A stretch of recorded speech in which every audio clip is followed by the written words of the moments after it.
Hello, and welcome back to the Faye Banner Review, where we talk about Faye never failing to surprise the player base. Somehow they continue to have tricks up their sleeve. Today, we have a brand new spring banner featuring an assortment of surprising choices and decisions. I will let you interpret how much of that is considered good. And as for tradition, I will be using this coveted line graph that may or may not be a line graph at the end of the day to rank the brand new spring banner, as well as the circle graph that may or may not be a circle at the end of the day alongside it. Today's rankings will be based on how random the entirety of the banner is, and if you could like and subscribe to the channel, I'd really appreciate it. Thank you! First up, we have Thorr, who feels like an out-of-nowhere choice, but I'm kind of surprised they didn't do this one sooner. They made Spring Loki all the way back in Book 3, so Thorr getting one felt like it wasn't going to happen at this point. But look who decided to show up! Not Corel. Thorr is a pretty cool choice, though. Let's see. Spring Thorr comes with Spring Thorn. Oh, I get it. Oh, clever. Real clever. I like what you did there. It's a Slaying Lance that inflicts -5 attack speed, defense, and res, breath nullification, 10 true damage, and follow-up denial on foes within 3 rows and columns of Thorr. It grants Spectrum 10 during combat, 25 true damage, 15 true damage reduction, an additional 15 true damage reduction when a foe's special goes off, a guaranteed follow-up attack, and 2 special jumps before her first attack during combat. Spring Thorr also comes with a Pure FC slot in the World Destroyer, which has built-in IO shield, distant counter, and omni guidance. It grants 7 true damage during combat, breath, and for herself and any ally within 3 rows and columns of Thorr. They get an additional Spectrum 5 during combat, 7 true damage reduction, 40% damage reflection from the foe's first attack, and if they meet a defense check against the foe, they get Hardy Bearing during combat.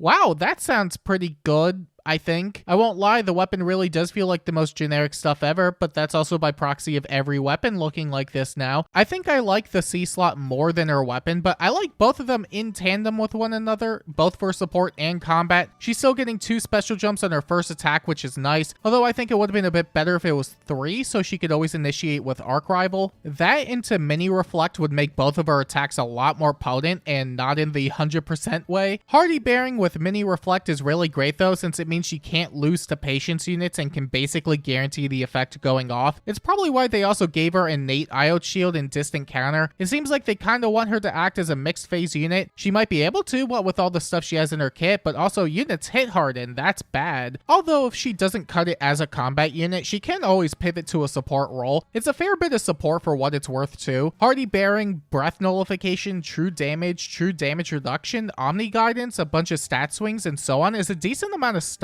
Hardy Bearing alone is good at shutting down Harmonic Ike and desperation strategies in general. Mobility hasn't really been an issue in a while, but Omni Guidance is convenient to have nonetheless, and you can't really go wrong with stats, true damage, and true damage reduction support on top of that. And yeah, breath nullification, sure, whatever, it's fine. Now, is it the best support ever? No. But is it a lot of really amazing support? No. Thorr also comes with Arc Rival, Heavenly Soar, and Divine Spectre, which is just Blue Sky Gust, but it grants attack and defense instead of attack and speed. That's pretty cool, yep. It's a Canto Distance A slot with a bunch of true damage and true damage reduction. It's nothing we haven't seen already before, but it's cool that slower, more defense-leaning units can use a skill more dedicated to their type of stat line. If you need melee flyer fodder, then here you go. Or if you need melee cav fodder, then here you go. And if you don't need either of those, then here you go. That's all she has. And other than that, that sure is Thorr. She feels reminiscent of a lot of the units from the Alien banner to me. Decent to useful combat and notable support that allows them to function in a multitude of roles. I'm not sure how amazing Thorr is going to be as a combat unit, but she has a lot of support to work with. Worst case scenario, you could just make her a dedicated support unit and that'll probably perform pretty well. And worst case scenario, you could just fodder her. And worst case scenario, you have no use for her fodder, so you're stuck with a bad unit. She is kinda bad though. Next there's Dorothea, and she's the demote of the banner. This is Dorothea's 5th version, so you should already know what to expect with her by now. Except you shouldn't, because this Dorothea is not like any other Dorothea we've seen thus far. Besides the fact that this is a spring version, they made her significantly different from her other alts this time around, so let's find out what they changed here. Let's see. Dorothea comes with Spring Hair Egg Plus. That is a mouthful, which is a green tome that grants 6 visible attack and res, preamp pulse, and the dull status to herself and allies within 2 spaces at the start of the player phase and enemy phase. It grants Spectrum 5 during combat, 20 true damage, and 10 true damage reduction. You see, the difference here is that she's really bad. Losing out on Sing is weird, but it is what it is. Refreshers aren't that great at the moment, so maybe it's a blessing in disguise. That extra amount of BST she gets now will be useful, question mark? Who am I kidding? She's fodder regardless. The inheritable tome she has is pretty good. Pre-impulse and dual support is nice and it separates itself from the arcane. It is worse in terms of combat capabilities, but that's the drawback of being inheritable. Ignore the fact that the arcane is also an inheritable, but yeah, it's not too bad as far as tomes go. Dorothea also comes with Glacies, Attack Res Far Resound, and Shadow Shift 3, which is fantastic for a demote. Passing around Shadow Shift fodder is pretty difficult because it requires 4 of the 5 slots, which can get really annoying if they're from units with multiple noteworthy skills. But besides that, Shadow Shift 3 is perfectly usable at base and doesn't really lose out on that much from the tier 4 counterpart. It's basically just some stats and healing, but it also doesn't have an HP condition for the reposition. And I'm now learning that Shadow Shift has an HP condition, which is really weird, but sure, whatever. I guess they had to differentiate it somehow. Far Resound is pretty cool, though. It can, let me read it again. It can Far Trace, yeah. Also, some true damage and damage reduction piercing isn't too shabby. It's definitely not the go-to B slot these days, if it ever was. But for a demote skill, I'd say that's pretty solid. And other than that, that sure is Dorothea. She's kinda bad. Real bad. She's a range flyer with no PRF. What'd you expect? It's about par for the course though, but her inheritables more than make up for it. Still, it's weird that the demote was shown second. Usually when they show the demote second, they pull a surprise with the banner, but I can't even imagine what they could possibly do on a seasonal banner. Well, that answers that. A rearmed unit on a seasonal banner. A limited unit. Honestly, I'm surprised they didn't do this sooner, but they probably had more of a precedent now. My guess is that the Harmonic CYL banners alongside chosen heroes taking up new hero slots are part of the reason for this. It could be their way of compensating for the lack of rearms we'd otherwise lose out on. Not helped by the fact that we have so many unit types now, I'd imagine it's hard to fit them all somewhere. In that way, I actually kinda like that, and assuming they were to do this more often, a lot of units wouldn't have to wait as long for an arcane.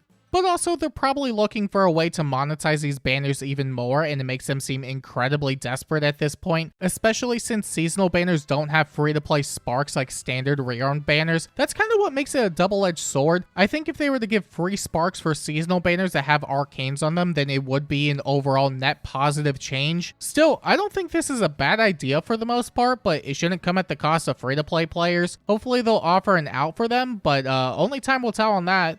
But as for what the arcane does, Arcane Slicer. It's a slaying dagger with built-in phantom speed 7. It grants Spectrum 15 during combat, 25 true damage, 15 true damage reduction, 50% damage reduction piercing, and at the start of the player phase and enemy phase, it grants 6 visible attack and speed, dodge, and a brand new status in Pulse Follow to himself and any ally within 2 spaces. Pulse Follow grants 2 special jumps to a unit before their first follow-up attack during combat. And for Sothe's actual exclusive skill, he has True Bane, which is a 5 cooldown special that boosts damage by the greater of the foe's speed or defense stat. It has the original Bane effect, but now it activates automatically on his first attack during combat. It has 40% special damage reduction, Omnifeud, Null Guard, Potent Follow 100%. It grants 2 attack and speed great talent to himself and allies within 3 rows and columns of him at the start of the turn, and an additional +4 attack and speed great talent to himself and allies within that area after combat if True Bane went off.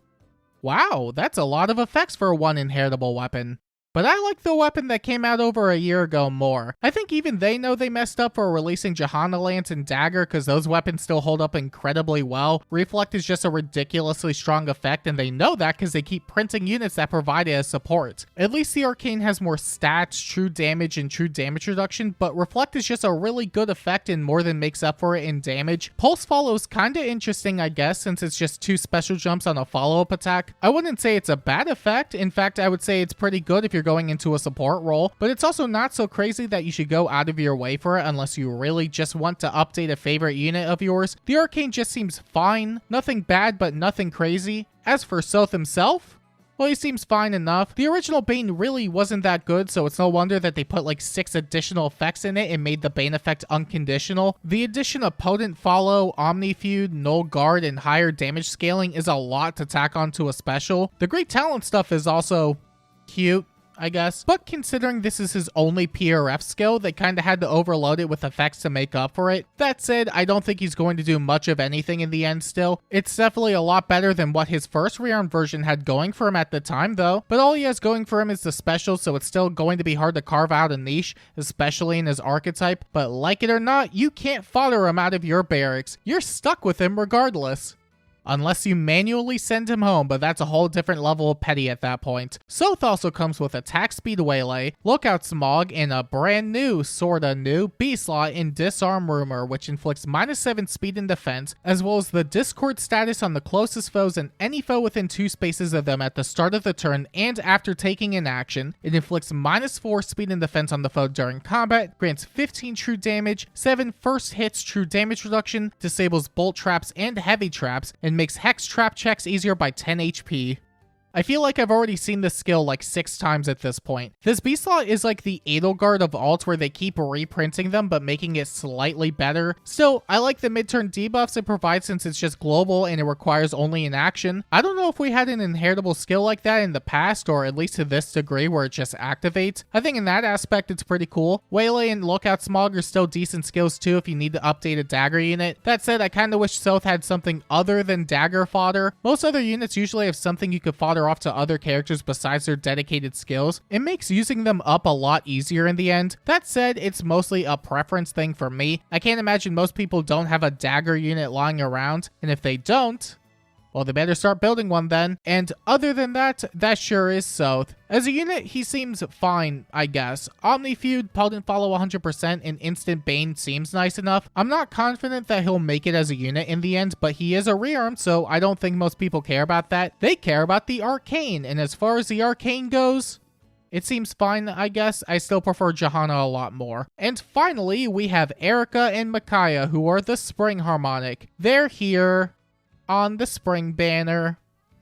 Yeah, I ran out of things to say at this point, so I'm just gonna read out their kit. Let's see. Eirika comes with Spring Dawning, which is a slaying red tome that grants empathy to herself and allies within 2 spaces at the start of the player phase and enemy phase. After start of turn effects go off, it converts stat penalties into bonuses and removes 2 penalty effects on herself and allies within 2 spaces. It grants Spectrum 15 during combat, 15 true damage reduction, true damage based on her special cooldown count times 12 when her special goes off, and enables Spring Dawning style. Spring Dawning style allows Eirika to attack from 3 spaces away, grants 10 additional true damage, and nullifies damage reduction when her special goes off once per turn. Eirika also comes with a PRF B-slot in Stellar Brace, which has built-in Canto Distance. It inflicts -7 speed and res, panic, and the Null Miracle status on the closest foes and any foe within 2 spaces of them at the start of the turn and after taking an action. It inflicts -5 attack speed and res on foes during combat, grants 7 true damage reduction, full no follow-up, true damage based on up to 60% of the greater of the foe's speed or res stat based on Eirika's max special cooldown count, and multiple special jumps on her first attack and first follow-up attack based on the amount of bonus effects she has active. On top of a Harmonic button that grants Resonance Blades to herself and any ally from Sacred Stones and Radiant Dawn, as well as inflicting -7 attack speed, defense, and res, Sabotage, and Share Spoils Plus on the closest foes and any foe within 2 spaces of them. Whoa, it's like Eirika and Micaiah, but as one unit. Wait a second, Eirika has a lot of true damage, it's pretty surprising. Assuming she gets a special off, Eirika is getting 48 true damage from her weapon, 20 from the A slot, 10 from her style and C slot, and an additional 60% based on the foe's stat. Eirika is going to hit extremely hard and she has the range to back it up too, so that's fun, yay. I'm so happy units can naturally reach across the map. Although a majority of it is from getting a special off, so somebody like Alphador and Scout support in general can mess it up pretty hard. One of those is going to banish her entirely. Besides that, look at all the support Eirika has. Ooh. It's there, yeah. Removing 2 penalty effects is pretty whatever considering the amount that can be splashed all at once, but the stat penalty reversal is pretty cool. Empathy is nice enough too. Eirika really is just a strong nuke that just so happens to have supportive effects, even if a majority of them benefit her specifically, like the Null Miracle debuff. It won't ever not be useful, but it definitely feels like an afterthought, which is fine. She's strong enough as is, and that's all without accounting for her Harmonic button. It's fine, sure, whatever, yeah. All you gotta know is I spent a lot of time reading paragraphs of effects from her kit, not including her fodder, so she's probably decent enough. And speaking of which, Eirika also comes with Logic, Attack Speed Aria, and Attack Speed Liberate, which are pretty good skills, yeah. Again, nothing we haven't already seen before, but it's solid nonetheless. Although technically, we haven't seen Attack Speed Liberate before. That stat typing is technically new, but I don't think a stat type change warrants a skill breakdown. Attack Speed Liberate grants attack and speed liberate to herself and allies closest to them. And other than that, that sure is Eirika and Micaiah. She's a 6 range unit and can deal actual damage, so she's probably alright. Between her weapon and Beastlaw and Aria, Eirika is putting out so much true damage, it's actually crazy. All for attuned Ryoma to reduce it to 0 and reflect it back at her. And then there's the free stuff, and who doesn't like free stuff? This time around, we got Spring Bernadetta. I still miss the Tempest Trial units, but on the bright side, her fodder makes up for it, and I'm lying. This fodder is really mediocre, and that's being nice. She has Remote Sparrow, Escape Route 4, and Defense Res Smoke, which can be useful for something. I don't know what that something is, but there's probably something. But hey, it's better than getting a freebie version of Dorothea's weapon, and I'm lying again. This is worse than the Inheritable by Landside, and it's not even close. Several outdated skills versus a weapon that gives out good start of phase bonuses with standard combat effects. I think we're all in agreement with that. Oh well, maybe they'll do better next time. They're 0-3 so far, but they'll get it eventually. We also got some Sacred Seals in Defense Res Link and Attack Defense Rain. Attack Defense Rain is another stat seal, which is fine, and Defense Res Link is another stat seal, which is not fine. The seals are okay, but nothing amazing. And overall, that sure is the free stuff, I guess. It's free, which is about all the nice things I could say about it. And yeah, that sure is the banner. Okay, bye. And now that we've gone over the brand new spring units, I think it's time we rank the banner on the line graph that may or may not be a line graph at the end of the day. And would you look at that? The brand new spring banner has earned an 8 out of 10 on the line graph. And based on my understanding of the banner, I believe that it would be best fit somewhere around this area of the circle graph. It's got a good mixture of everything between its units and fodder, but nothing on it feels outright amazing either. Perfectly balanced as Faye doesn't strive to be. And you may be wondering to yourself, what other funny shenanigans can Faye pull this book? And to that I say many more things we just don't know of yet.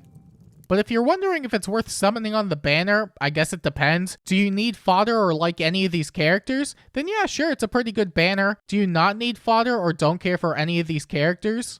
Then yeah, sure, it's a pretty bad banner. Honestly, the banner's just fine, but nothing feels that crazy or worthwhile for the most part. Eirika's at least a 6-range cav that can hit decently hard, so there's going to be merit with that. The added mid-turn debuffs help out a fair bit too, so I'm sure she'll put in the work if you get her. Sothe just kinda exists to be foddered like the original Rearmed. His special might carry him further at least, but he doesn't seem to do anything spectacular regardless. At least he has an arcane, which is what I'd imagine most people want him for anyway. Ooh, the better inheritable weapon for only 400 codes. Ooh. Thorr isn't too shabby as far as support goes though, because she could give out a lot of stuff between her weapon and C-slot. It's a fair bit of stats, true damage reduction, hardy bearing, mini reflect, and other useful effects. You could do a lot worse for support, honestly. And Dorothea is a demote, but her fodder's great, so she's basically just as good as Sothe in this case. Demotes stay winning, folks. But yeah, it's not that crazy of a banner for the most part. I think you're better off using your orbs for something else at the moment. The Hero Rises banner is still active, and there's only so many times I could say it's a good banner. It's a good banner. There's going to be a new Heroes banner in over a week if you want to wait and see what that has first. The Spring banner isn't going away for a month, so there's no reason to rush. There's also the Tiki banner. It sucks. However, it's also the last time you're going to see Baldur this year because they banished her to 2027, so if you don't have her, you better grab her. I need to grab her. But yeah, there's definitely better banners to prioritize. That said, you could also do a lot worse in Spring. If you did want to summon on it, then I don't think you'd regret it, TBH. 2BH. To be quite H. Unrelated, but we need to lock in on Emblem Byleth. We cannot allow Harmonic Brave Ike to win a Hero Rises, please. Together.